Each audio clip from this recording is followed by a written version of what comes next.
పిల్లలు ఈరోజు మనము పాచిక వేయండి పదాలు చెప్పండి ఆట ఆడదామా. ఎవరైతే ఈ కిరీటాన్ని ఫస్ట్ చేస్తారో వాళ్ళు విన్నర్స్. ఓకేనా? వేయండి.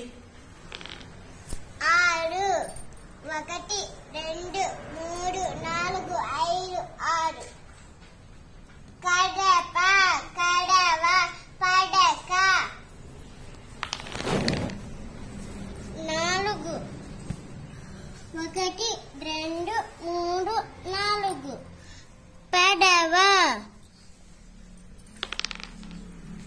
5 1 2 3 4 5 బలపం 4 1 2 3 4 ఉరత